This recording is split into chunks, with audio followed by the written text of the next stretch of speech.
IAS institute నిర్వహిస్తున్న all India scholarship exam pass అవ్వండి. 2 years ఫీజులో 50% మాత్రమే పే చేయండి. అన్నా, నువ్వు అసెంబ్లీకి వెళ్ళు, సమస్యలపై శంఖం పూరించు, ప్రజలు ఎదుర్కొంటున్న ఇబ్బందులపై ఏకరువు పెట్టు, నిన్ను గెలిపించిన జనాల నమ్మకాన్ని వమ్ము చేయకన్నా అంటున్నారు వైఎస్ షర్మిల. జగన్మోహన్ రెడ్డి గారి పార్టీకి 11 సీట్లు అయితే వచ్చాయి కదా, మరి ఎందుకు అసెంబ్లీకి వెళ్ళటం లేదు? ముఖ్యమంత్రిగా పనిచేసిన నీవు రాష్ట్రం పట్ల బాధ్యతను విస్మరించకు. ప్రజలు వైసీపీకి ఓట్లు వేసింది ఇంట్లో కూర్చోడానికి కాదు, సొంత మైకుల ముందు కాలక్షేపం చేయడానికి కాదు, అసెంబ్లీలో అడుగు పెట్టు అని సూచిస్తున్నారు. నిండు సభలో ప్రభుత్వ వ్యతిరేక విధానాలపైన సభ దద్దరిల్లేలా మాట్లాడు, ప్రతిపక్ష హోదా లేదని వెనకాడకన్నా అంటున్నారు వైఎస్ షర్మిల. జగన్ కు సూచిస్తున్నారు. ఆ 11 సీట్లు కూడా మీరు గెలిచిన ఎమ్మెల్యేలుగా ఉండి, మీరు ఎమ్మెల్యేలుగా అసెంబ్లీకి వెళ్ళకపోతే మీరు ఎందుకు గెలిచారో ఆలోచన చేయండి. 11 మంది ఎమ్మెల్యేలు ఉన్నా మీరు ప్రజాపక్షం అనిపించుకునేలా ముందుకు వెళ్ళాలి. అసెంబ్లీకి వెళ్ళకపోతే నీకు నాకు తేడా ఏముందన్నా?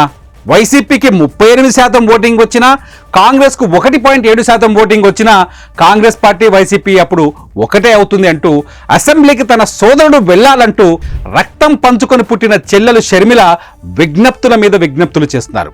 షర్మిల రిక్వెస్ట్ డీటెయిల్స్ ఒకసారి చూద్దాం. మాకు ఎక్కువ ఓట్లు రాలేదంటున్నారు.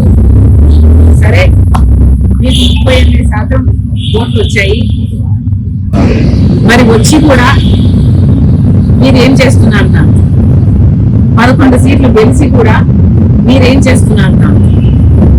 మీకు మాకు ఏమిటి తేడా?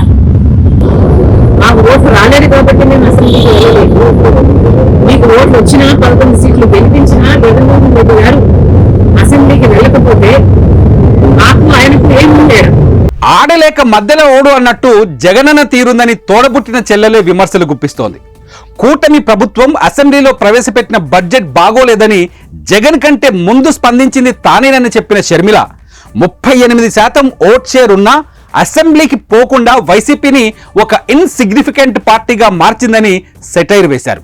1.7% ఓటు బ్యాంక్ ఉన్న కాంగ్రెస్ నేతల కామెంట్స్ ను పట్టించుకోనవసరం లేదని గతంలో షర్మిల కామెంట్స్ పై జగన్ చెప్పిన మాటలివి. They have 1.7% vote share. The Congress party has 1.7% vote share. Let's not talk about a party which is insignificant in Andhra Pradesh, please. అదే మాటలను ప్రస్తావిస్తూ నాకు 1.7% ఓట్లు వచ్చినా నేను అసెంబ్లీకి వెళ్ళలేదు, 38% ఓట్లు వచ్చినా నువ్వు అసెంబ్లీకి వెళ్ళటం లేదు, ఇద్దరికి పెద్ద తేడా ఏం లేదన్నా అంటూ దెప్పి పొడిచారు షర్మిల. అధికారం కోల్పోతే అసెంబ్లీ అవసరం లేదా? అలాంటప్పుడు ఎమ్మెల్యేల పదవులకు రాజీనామాలు చేసి ఎన్నికలకు వెళ్లాలని సవాల్ విసిరారు. అంత దమ్ముందా అంటూ రాజీనామా చేసి చూపించండి అంటూ ఛాలెంజ్ చేశారు. ఇప్పుడు ఎవరు ఇన్సిగ్నిఫికెంట్, ఎవరు ఇంపార్టెంట్ అని తేలుతుందన్నారు షర్మిల. వైసీపీ ఎమ్మెల్యేలు వెంటనే రాజీనామా చేయాలన్నారు, లేదా దమ్ముంటే అసెంబ్లీకి వెళ్లి బడ్జెట్ మీద చర్చించాలన్నారు. చంద్రబాబు సూపర్ 6 పథకాలకు నిధుల కేటాయింపులపై నిలదీయాలన్నారు షర్మిల. ఆంధ్రప్రదేశ్లో వైసీపీ అధినేత వైఎస్ జగన్ తో తనకున్న కుటుంబ ఆస్తుల వైరంతో షర్మిల పోరాటం చేస్తున్న విషయం తెలిసిందే. రాజకీయం ద్వారా కూడా జగన్ కు చురకల మీద చురకలు అంటిస్తూ గుక్క తిప్పుకోకుండా చేస్తున్నారు చెల్లెలు పిసిసి చీఫ్ వైఎస్ షర్మిల. ఒకప్పుడు ఏ రాజశేఖర రెడ్డి గారి కొడుకుకైతే అవకాశం ఇవ్వాలని 151 సీట్లను మీకు ఇచ్చారో అదే ప్రజలు మిమ్మల్ని ఓడించి 11 సీట్లు మీకు ఇచ్చారు అంటే ఎందుకు ఇచ్చారో ఆలోచన చేయండి.